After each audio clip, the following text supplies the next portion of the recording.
Thanks for joining us today. I'm Hope Cotner, President and CEO of CORD, the Center for Occupational Research and Development. CORD is a national nonprofit with 45 years of experience in career pathway design and workforce development for STEM and technical fields. And I'm joined today by Dr. Jennifer Rapp, our Vice President of Pathways and Partnerships. A key component of CORD's work is helping educators and employers collaborate to build their community's talent pipeline. And today's conversation is the first in a series of webinars focused on sharing insights and actionable strategies for building career pathways that align with industry needs and support learner success. And our featured topic today is CORD's framework for career pathways alignment. But first, before we dig into our conversation, just a little background on CORD. For 45 years, we've been leading projects and networks across the country focused on three core tenets. And those include connecting the classroom to the workplace through contextual and cross-disciplinary instruction, designing seamless career pathways from secondary to post-secondary to career, and facilitating industry and education collaboration to ensure America's technicians are globally competitive. CORD established NCPN, originally the National Tech Prep Network, in 1991. And for 33 years, the network has been offering conferences, workshops, and publications to facilitate the exchange of promising practices and innovations. NCPN is dedicated to strengthening the education to career pipeline through professional development in career pathways, adult career pathways, and CTE. NCPN assists educators, workforce professionals, industry leaders, and community partners in designing, implementing, and continuously improving career pathways to prepare youth and adults for the future workforce. At NCPN's annual conference, NCPN Connect, educators, employers, workforce development leaders, and community partners all come together to network and learn from each other how to build career pathways that foster individual economic success, business growth, and community vibrancy. And this year, the conference officially moves from the fall to February, and in just a few months, we'll be in Austin, Texas for NCPN Connect 2025, and we hope all of you will make plans to join us. But let's get today's conversation started. Here's a snapshot of our agenda. We're going to talk a little bit about those changes that are happening in the workplace that I'm sure all of you are too familiar with, but we're going to just kind of level set for everyone. And then we're going to dive into our framework for career pathways alignment and how you can use it as a tool to really help future-proof learners in your community. We're going to look at each of the framework's essential components and then provide you some resources for support. And now for that reality check. So the world of work is evolving like never before. Rapid technology advancement and an accelerating rate of technology adoption are transforming the workplace as we know it. Some jobs are disappearing, others are merging or converging, and entirely new ones are emerging. And learners pursuing short-term credentials, certificates, and associate degrees are right at the center of this disruption. And the skills that technicians need to be workforce ready are changing every day. In fact, the most recent Future of Jobs report estimates that 44% of workers' core skills will change over the next 5 years. Now let that sink in. 44% of core skills. Just think about the implications of that for education and workforce development. How can we help ensure all learners in our communities can access the education and training they need to succeed in the future economy? Especially when projections from the Center for Education and the Workforce at Georgetown forecast that 85% of good jobs will go to workers with some form of post-secondary education or training by 2031. So we've got our work cut out for us. But I'd like to offer that stackable credentials present a very practical approach to help learners progress along the education continuum while earning credentials of value to employers. And as learners complete credentials aligned to in-demand skills and employment opportunities, they can also secure entry-level employment in their chosen career fields while continuing their education. Those on-ramps and off-ramps that are linked to credential milestones and employment opportunities. Excuse me. There are really some very clear benefits for stackable credentials for all stakeholders. First and foremost, they provide flexibility for students. They allow students to balance those work and family demands while furthering their education, or sometimes they're a great option for students who are a little bit uncertain about committing to a full degree program. So they help them take the first step. And then second, they can really help meet the evolving skill needs of employers. By engaging early and often with local employers, you can better ensure that the pathways you offer meet their workforce needs, and you can also incrementally modify programs to keep pace with industry trends. And next, it's all about increasing credential attainment. And stackable credentials are a great tool for doing that, especially among underserved populations. And the work of the future, as we know, is going to demand more education and training at all levels of employment. And stackable credentials are a great tool that give educational institutions tools for continuous upskilling. Over the past 10 years, Chord's had the opportunity to lead numerous technical assistance projects at the national level for the U.S. Department of Education, the National Science Foundation, all about testing practices for supporting rapidly changing workforce demands. And three components have really proven essential for cohort colleges in making systemic change to support credential attainment. The first one is engaging employers to identify talent needs and strategies for collaboration. Then it's using that employer input to design pathways built on industry validated credentials.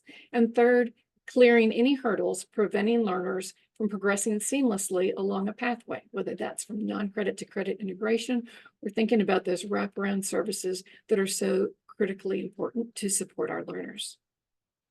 What's really resulted from this work is Chord's framework for career pathways alignment.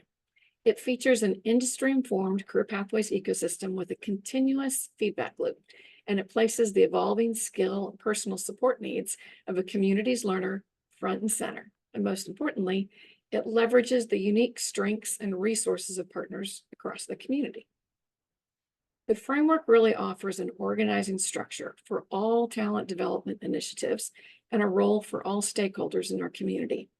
It's built on an ecosystem that's comprised of these collaborating partners, K-16 education, business and industry, workforce agencies, and community partners. And it really underscores the importance of community coordination to ensure that seamless pathways for learners of all ages are available.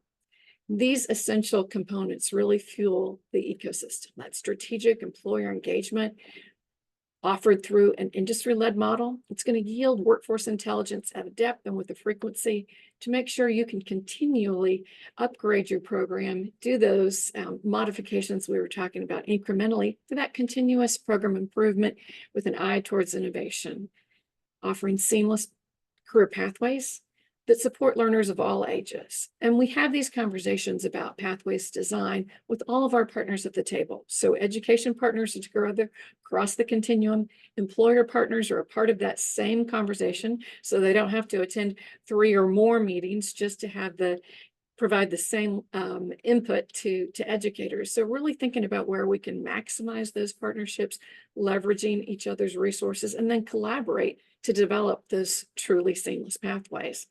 And then last, really providing all those supports that are needed for credential completion, because we're going to recognize learners, all learners as learners, by providing credit for prior learning, course schedules, delivery modes, and wraparound services that support working adults, and efficient program design that really accelerates credential attainment. Let's step back just a moment to look at the essential partnerships that comprise the ecosystem and really serve as the bedrock of the framework. Employers, first and foremost, because we've got to be identifying those labor market needs and workforce demands. So employers, employer organizations, and economic and workforce development agencies, they've got to inform our work. So what does the local labor market look like now? What are the skill gap companies are facing? And what do they anticipate needing in the next 12 to 36 months? We need to be able to collaborate across a sector and really get them engaged so that they can inform curriculum, participate in work-based learning experiences, and really collaborate with you to build your community's talent pipeline. Then we look at our organizational partners, and that's really all of our education partners coming together. How can we partner with our school districts, our post-secondary institutions, adult ed providers, and our workforce boards providing training to make sure that we can align programs, accelerate a student's time to completion, and remove any barriers that they might encounter along the way. And the more we collaborate, the better we can do that. Then we're even talking about the classroom level. So at the instructional level, partnerships really make a difference where academic, CTE, and adult education faculty work together as content development partners by offering those interdisciplinary connections, providing those real-world scenarios like through project-based learning experiences, and really using authentic materials from the workplace to demonstrate relevance and provide context for core academics. And then, of course, employability skills should be something that's foundational across the curriculum. And last, we talk about our community partners, which are just absolutely essential, whether those are our local government, variety of community organizations, and they'll look different in every community, but all working together in partnership with our education organizations to provide an array of holistic support that will really help students complete important milestones. So at the end of the day, it's really about partnerships, leveraging each other's resources where we can connect disconnected systems. And when we're all at the table together, we can much more readily identify where those disconnects may be, where those silos are that need to be broken down, and our opportunities to strengthen or build partnerships that are really going to support your local and regional economy.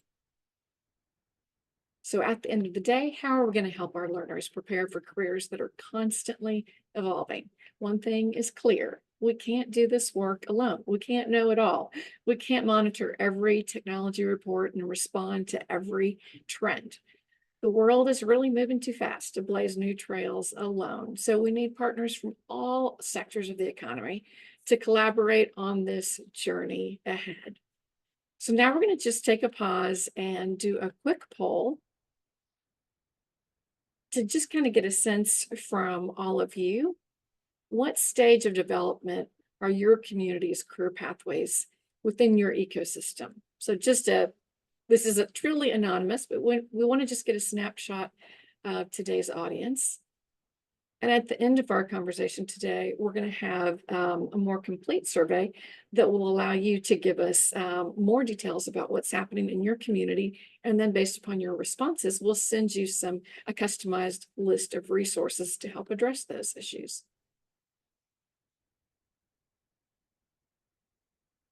So it looks like we've got a lot of progress among our community here, but we do have folks in all parts of the spectrum there. Those who may not have even begun the journey yet, but are in the early stages, and then may have some great resources to draw on for those who already have an ecosystem in place and are making steady progress. So great. Guess I can end it now and yeah, that's great. See the result. All right. Opportunities for collaboration here for sure. Thanks, Liz. All right.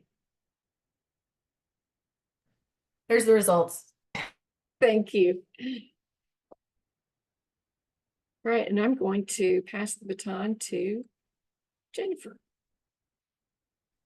Thank you, Hope. As Hope mentioned earlier in the webinar, I am the Vice President of Pathways and Partnerships for CORD, and am really happy to see you all here. Share this information that we have and to continue the webinar series so you can hear not just from us, but from real practitioners in the field. We're real excited about the upcoming webinars that will be part of the series. I am going to switch gears, not really switch gears, but move into the framework a little bit deeper by talking about strategic employer engagement.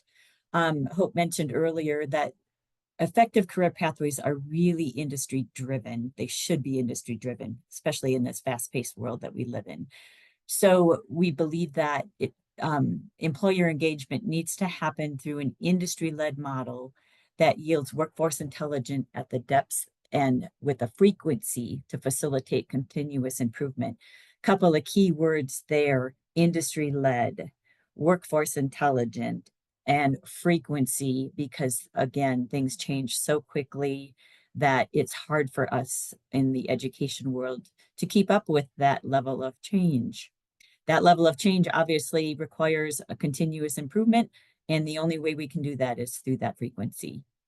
Next slide, Hope.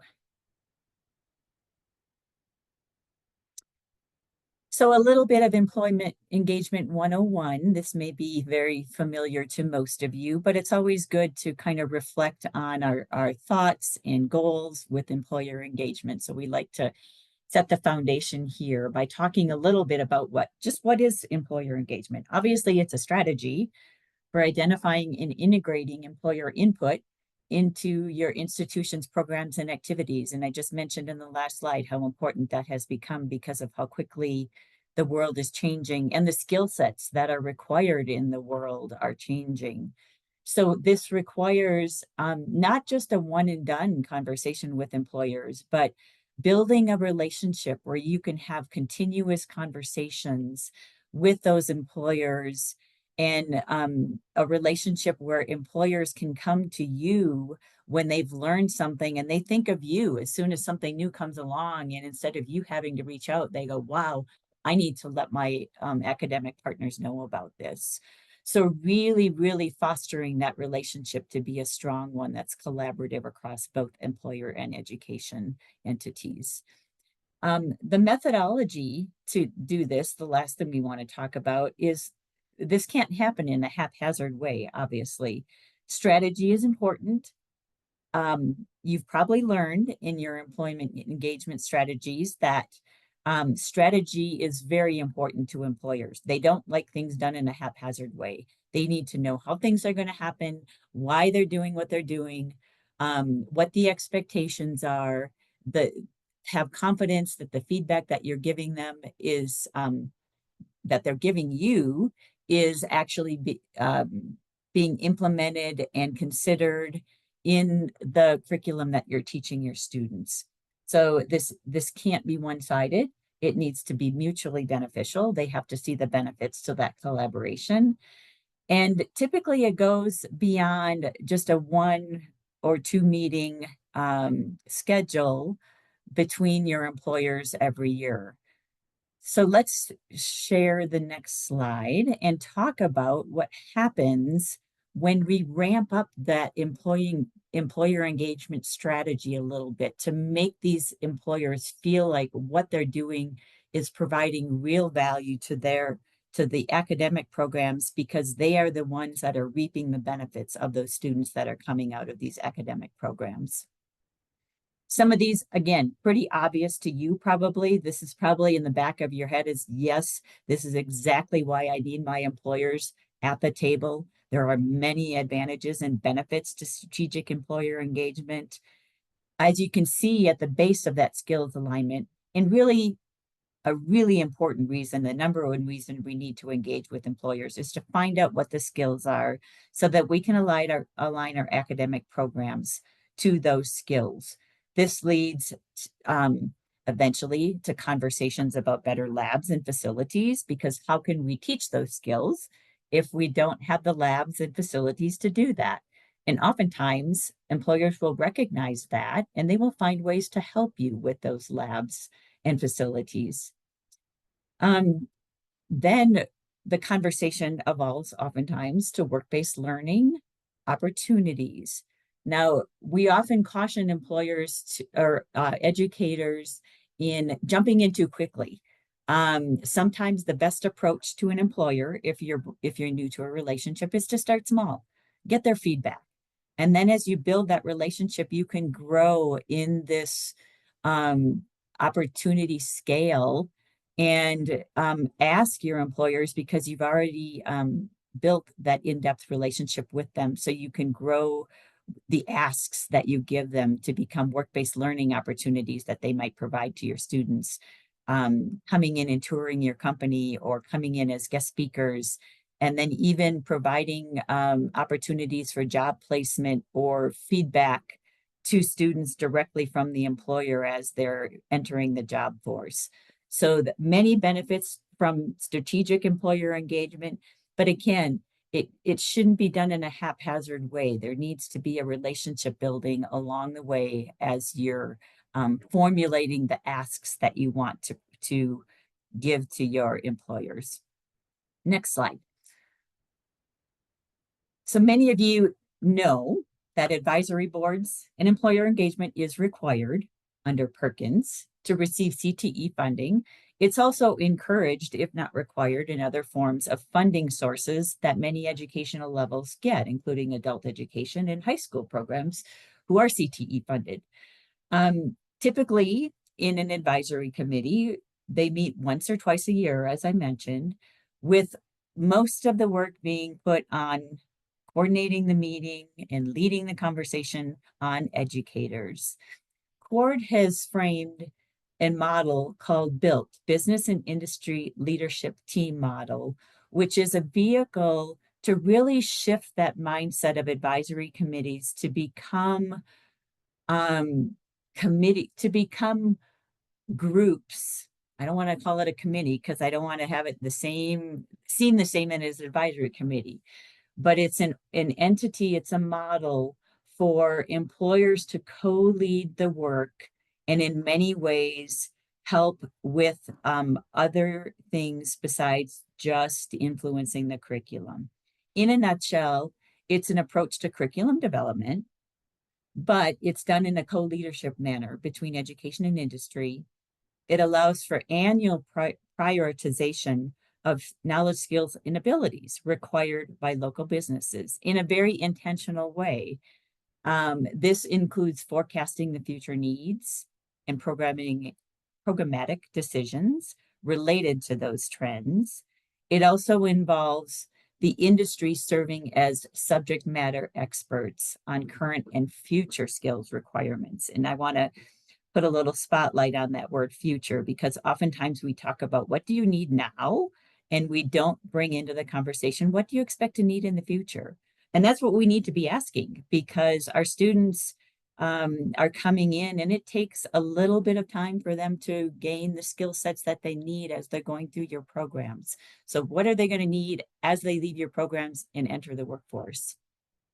This model requires continuous feedback. And again, to be successful, it requires more than 1 or 2 meetings a month, and it requires a structured process that industry buys into because they value the structure and they value the process of feedback that is provided to them from the educators. Next slide, please. In a nutshell, the BUILT model is really advisory committees 2.0. It takes those employer relationships to the next level. It's a structured, repeatable process, as I mentioned, and it puts those employers in a co-leadership, co-ownership role.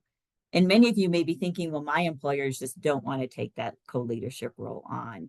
What we have experienced in working with colleges around the country is that once employers experience the structure of the BUILT model, they want to become co-leaders and they want to co-own the model, take on that role. Next slide. Where did this come from? So the BUILT model has actually been around for quite a while, since 2012, actually.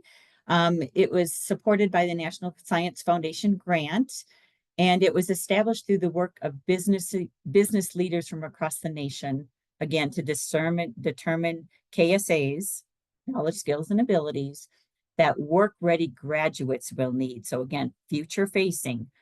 Currently, the model is implemented at more than 100 colleges across the country, with more and more jumping on all the time because they're seeing the value behind it. Both US DOL and DOE, US Department of Labor and Department of Education, recognize BUILT as a leading model for strategic employer engagement. So it's getting a little bit of recognition out there as well. Next slide, please. We just wanted to share, lastly, in our conversation about BUILT and employer engagement, a little bit of direct feedback that was provided by a BUILT team from Forsyth Tech in Winston-Salem, North Carolina. this is what the members of the BUILT team had to say, and this includes educators as well as industry. They felt it really fostered the connection between industry and education, and they felt it really focused on curriculum efforts to get the right skills in to the curriculum in a way that will allow students to be work ready when the time comes for them to graduate. It allowed them to gauge the value of industry certifications instead of making assumptions about what industry really wants and recognizes. It also allowed them to forecast information in the direction of your program, that future-facing piece that I just talked about.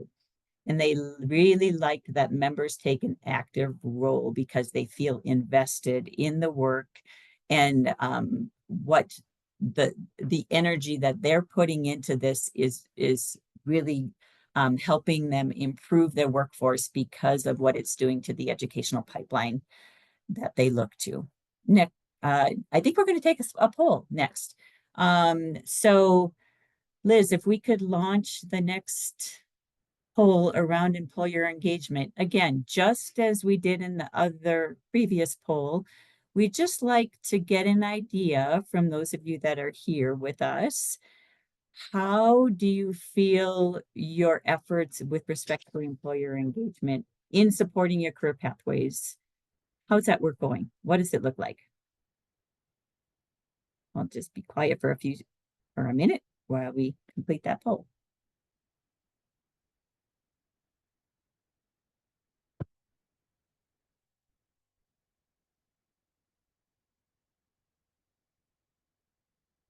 Hey, great. Looks like we're got a few more coming in here.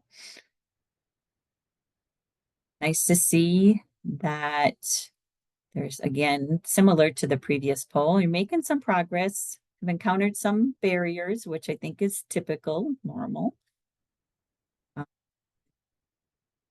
Great. Looks like we have that poll completed. So Liz, if we want to share the results of that. Interesting to see where we are all at in our goal of employer engagement. They are up.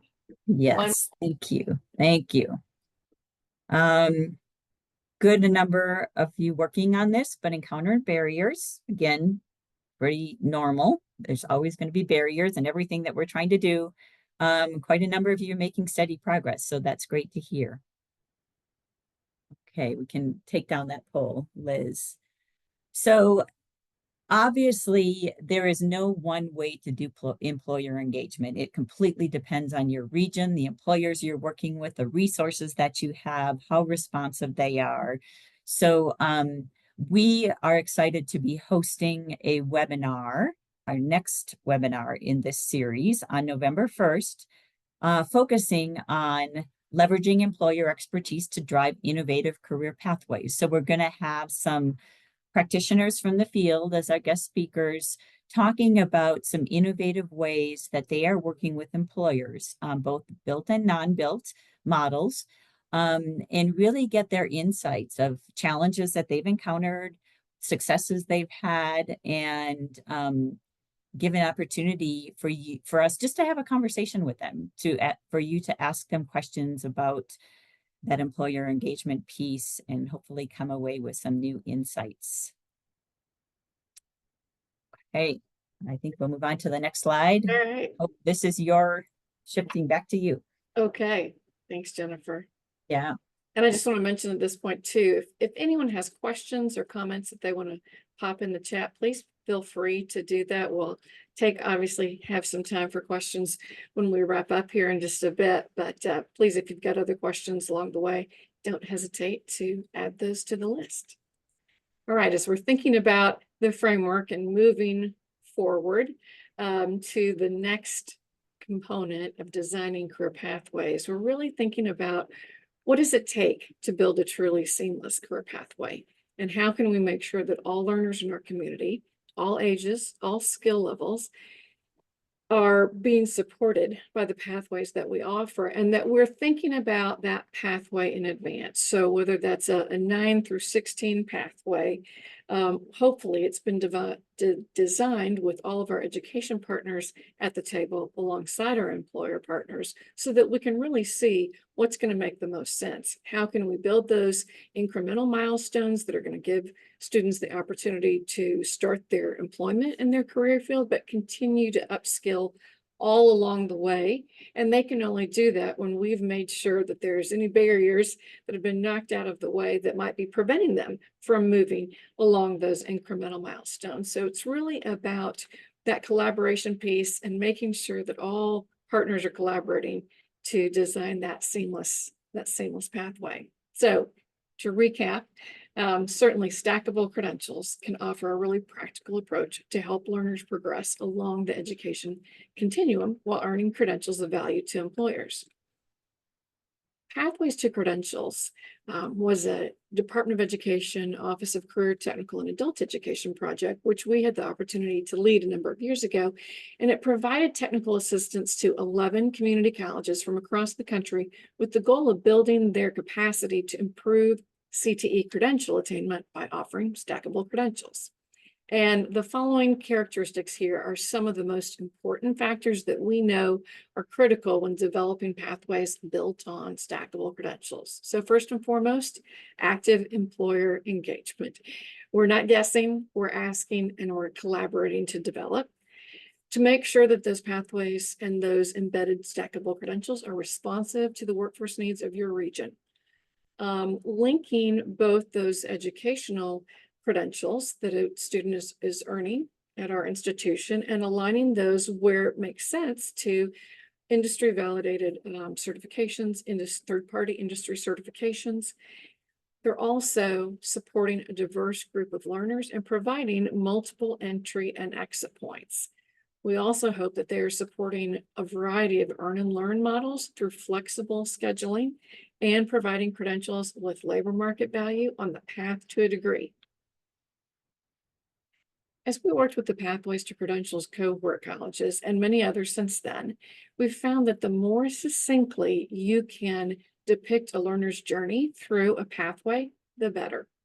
So provide a clear roadmap with those incremental credential milestones clearly labeled along the way and really help learners see themselves on the journey. Provide some motivation along the way with each of those credentials as you can see them culminating to that associate degree and beyond.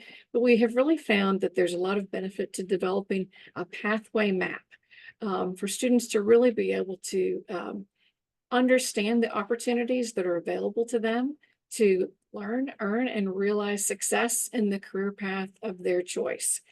It's really important if learners can really see, because you've clearly identified those entry points and those exit points and how they are aligned to both credential attainment at the educational institution and advancing levels of employment opportunities in the workplace. And we want to make sure, obviously, that that pathway is seamless, but to be able to do that, we have to be able to demonstrate through that map that those stackable credentials are not just possible, but they are critical to success in today's labor market and tomorrow's as well. So being able to show that stacking all the way as far as a learner is interested in pursuing that career path, that you'll be there as an education provider and partner to help ensure their success in the labor market. So as we're thinking about a pathway, right, we need to begin with the end in mind. So what's that ultimate goal and work backwards from there? What is that ultimate goal within the pathway? Doesn't mean everyone's going to work toward that goal, but if it's not in place, then we can't, right? So I'm really making sure that we've got this visual story depicting the pathway and that it's describing each credential along the pathway. So what career opportunities does it comprise aligned to those academic credentials? What academic credentials can you earn? And then are there industry certifications that those pathway experiences are preparing you for? So really providing the kind of detail that students need to really have some truth in advertising, to really understand what a program, a career pathway program, can help them be and do in their future career. So this is an output actually of a tool we've been working on called the Pathway Planner, and it's really just a tool that allows educators to truly map out a pathway, starting first with current state to determine are the credentials within our pathways actually stacking? Might there be some gaps? Are there some opportunities to combine a few things, and possibly accelerate a learner's time to credential completion? So it's just a great tool, kind of used as a diagnostic first, and then as a tool for really depicting a learner's journey through a pathway. So this just displays some really critical information, right? That if you're in the process of selecting a career pathway, really investigating what your options might be that can help, right? What are some opportunities before you might come to a community college that you can credit opportunities in high school, credit opportunities from work experiences, even from military experience. And then what are those credentials within the pathway? How long will it take? What credential can you earn? And then what are the potential jobs and wages associated with that particular academic credential? And then how can you continue on, right? So what's the point at which you can exit, but then hopefully pick right back up where you left off, and you see some progression here in the automotive technology field. And this is just a snapshot, but it helps you think about, from a learner perspective, kind of that big picture view of what those credential opportunities are within the pathway, and so that they can see options for them all along the way, but really get a better understanding of what that particular career field has to offer. So just kind of in a nutshell, who benefits from pathway maps? Students, certainly, because you have planned them carefully in partnership with employers and other resources in your community. A map can identify those on-ramps, off-ramps, so students can really see access and then opportunity, identifying those program outcomes relative to employment opportunities, to wages, how long will it take, and really showing that there is career growth and opportunity along the entire path. It's also a great tool to demonstrate to your employers exactly what it is that you offer. And oftentimes employers will see options for their existing workforce to be able to upskill. Someone may have a set of skills, but hasn't quite yet met a credential milestone, and they may see some very short-term opportunities to facilitate that for their existing workforce, as well as preparing their incoming workforce. So doing that in such a way that's really a clear picture for everyone, and then faculty see all of that program and career information in one place at a glance. It helps them communicate what's happening in the program and really demonstrate that those employer validated pathways are clear, and that those completion options are as well. Okay, and I think now we're going to take another quick poll, this time on designing pathways.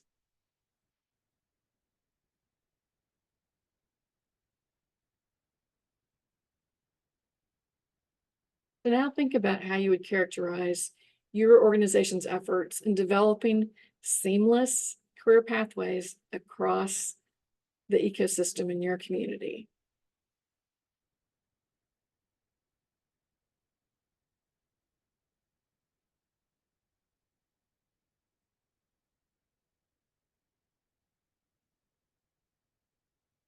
Jump on in.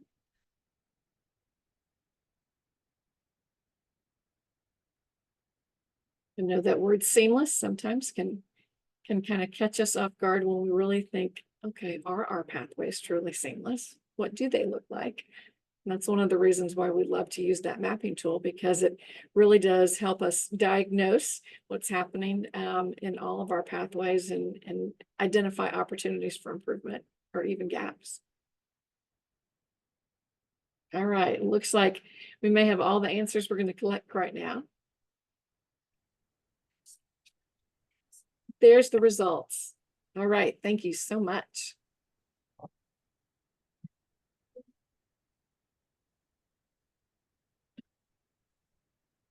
Jennifer shared webinar 2 and webinar 3 coming up mid-November is going to be highlighting some great examples from the world of pathways design. Creating and aligning seamless career pathways is going to feature 2 educators Paul Hansford from Sinclair Community College in Ohio, sharing what he has been doing with his data analytics program, as well as some collaborations with his partner school districts. And Rick Vaughn from Rio Salado in Arizona is going to be sharing what he has been doing in a number of STEM initiatives in collaboration with the adult education programs at his institution. So we're really looking forward to that.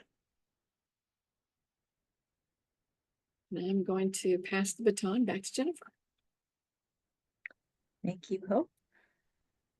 Let me just add a thought as well, back on the employer engagement webinar. We will also be hearing directly from those employer partners, that those colleges that we will be spotlighting. So it'll be a great conversation with both educators and employers. Moving on to the fourth and final component of the framework today, supporting completion. All learners, secondary, post-secondary, adult, all walks of life, need support to complete credentials, to continue on their educational path. And as we know, in this world of lifelong learning, just having that mindset of being able to complete and continue growing is really important for our learners. We need to do this in a variety of different ways. We need to do this through initiatives, things like credit for prior learning, adapting course schedules, alternate delivery modes. And these aren't just happening in colleges anymore. We're finding these in high schools as well. And the wraparound services at any level that individuals need to be able to support them as they go through the process. Next slide, please. So we have created three, I'll call them buckets of holistic support as a way of organizing the programs, the resources, the strategies that a student needs to have to really be supported in a holistic way. We've identified those as academic, financial, and personal. So learner supports are very important when addressing life circumstances. And we know life circumstances change every day for us and for our learners. So we need to be responsive to those, and we need to be in touch with those because these impact an individual's participation in the program. I'm sure many of you, some of you have been connected to students who all of a sudden just drop out of your class and you have no idea why. In most cases, it's because of a personal need that they have had that they didn't know who to come to get the support that they need to continue. Adult learners in particular may need assistance with things such as childcare, transportation, finances. These circumstances will impact the individual's ability to continue to participate to start with, and then to continue down and overcome those barriers to their completion. The type and order in which students receive specific supports may vary depending on each individual needs, and that's the challenge.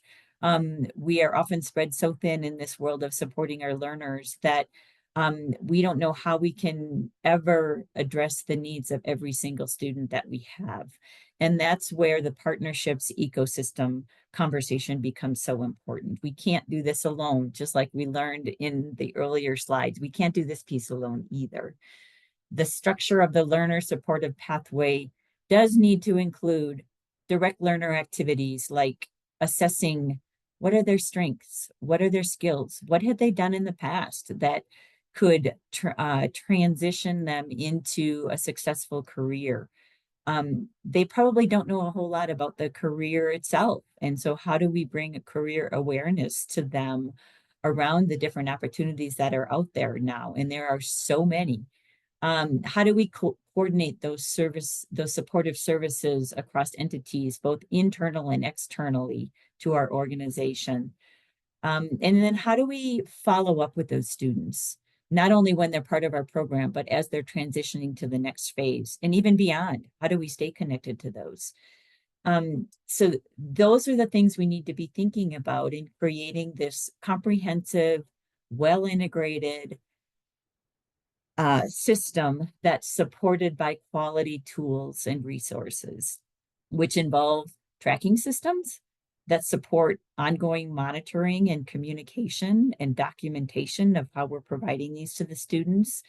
As you know, we need skilled advisors, career navigators, case managers, and we don't have nearly enough of those to help us do the work. We need to continue to advocate for that. We need those that have those strong interpersonal communication skills that really enable them to develop the supportive and productive relationships with those learners. So again, I'm going to go back to that strong word that we used in employer engagement is relationships. We are humans and we all need relationships in every aspect, especially our learners. And then we also need those administrative policies and practices that can support this infrastructure for supporting our learners in the way that meets them where they're at. Collaboration with partners, of course, is a necessity here. It increases the capacity of everyone involved so that we can coordinate and provide services that meet our learner needs. And effective cross-collaboration strategies, which include exchanging information about the services, making sure we're all aware of what each other are doing and how we can connect our students in a way that is necessary for them, for their success. Next slide, please. Just a little bit more about each of those buckets of supports. We're just going to unpack them a little bit. We have academic, financial, and personal again. And this has just been a way for us to organize what this really looks like in terms of holistic supports. Academic are things that obviously are aligned to workforce needs. We've talked about that. Industry credentials that provide value. The last thing we want is our students to work so hard at what they're doing and then find out that it wasn't worth anything in the long run. So making sure we're providing those industry credentials in a way that is recognized by industry. Credit for prior learning. What a better way to give self-efficacy to a student than by helping them feel the confidence that they can do something and continue to move along the pathway, as Hope talked about in those stackable credentials, step by step with an accomplishment along the way, giving them the confidence to move on to the next level. Flexible class offerings, very important nowadays, and with the technology that we have, not so difficult to do. And then flexible class offerings, tutoring, cohort learning. There's lots of research around the fact that students learn better together, and what a better way to get a cohort of support from their peers as well as learn from each other academically. Financial support, we also know, is very important, identifying ways for them to get financial support in more than just scholarships and grants, but how can you provide support for things like materials, books, supplies that are associated with your programs? Many philanthropic agencies love to do this type of work for students that really have those needs. What are some other private or public sources that you can use to offset those direct costs for students? Look to your community-based organizations who can often provide those financial assistance to learners. And this is why it's so important to connect with our ecosystem, learn what's happening out there in our communities. Who's out there? How are they providing supports to a specific population of learners that you want to tap into more? Lastly, but not at all of least importance, is those personal supports. Looking at what every individual needs. I mentioned transportation and childcare oftentimes for adult learners, student-centered success coaching, mental health services, which is also a huge need in our world today for learners of all levels. How can we make sure we're providing, or we have the infrastructure to support all of that? Every learner is unique and requires a different level of support. So the important thing is to build that network and make sure it's able to meet them where we're at. So next slide, Hope. Again, we can't do this alone. It's a journey. We talked earlier about that. It's especially important in this case. Each learner is at different places in their journey. So each learner is going to need specific supports to meet them where they are at. We don't have the capacity for everyone. So it's a process. When integrating this into the pathway, it's important to look at what supports are necessary for the populations in the pathway, what personal resources are needed to offer these supports. Does a partner of yours provide a service, or somebody in your community that may not be a partner yet, but could provide that service at no cost? What facilities are needed to provide those supports? Are they in place? And if not, what needs to be done to get them in place? And what materials or other resources are needed for each support? How will they be obtained? What are their costs? That kind of thing.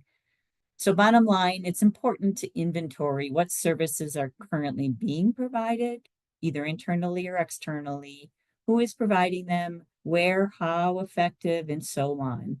As you can see in the graphic, this is a process that needs attention on a regular basis. So let's go ahead and launch the next poll on removing barriers and supporting completion, Liz. Let's see where you're all at in this goal.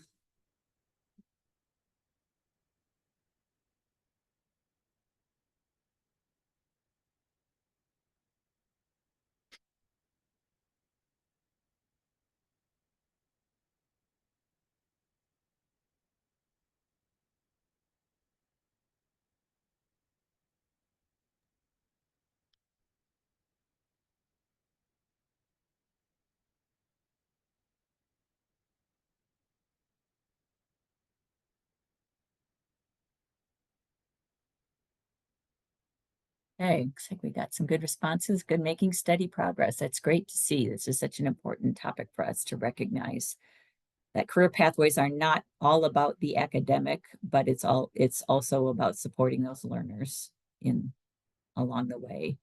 All right, I think we can go ahead and close that poll. Let's show the results. Okay. Great. Lots of you making steady progress here. Good to see. As we've mentioned earlier, our fourth webinar in this series will be all about removing the barriers and supporting credential completion for our learners along the way. And again, we will be having the conversation around all levels of learners.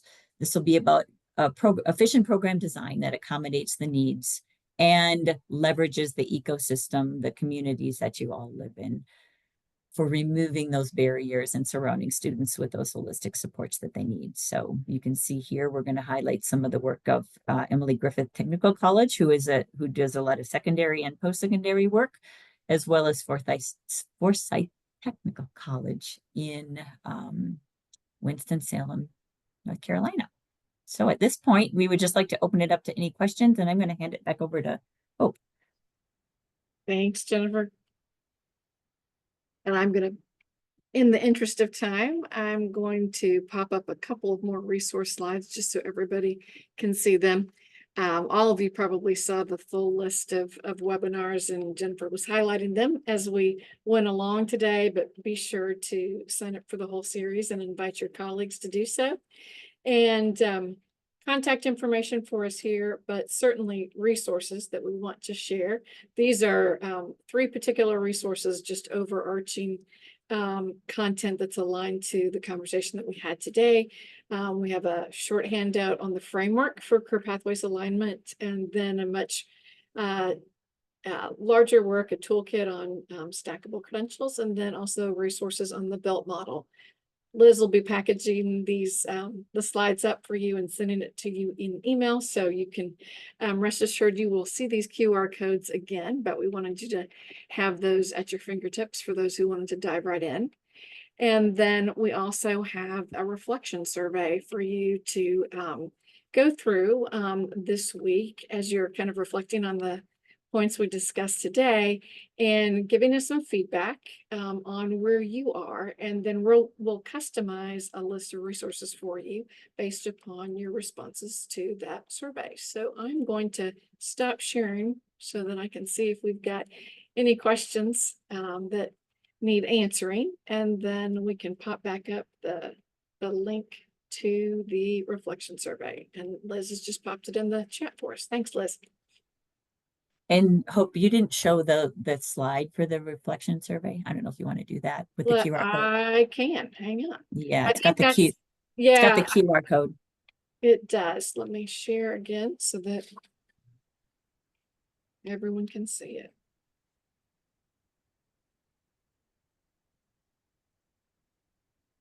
All right, sorry. Moving all my windows here. There we All go. right.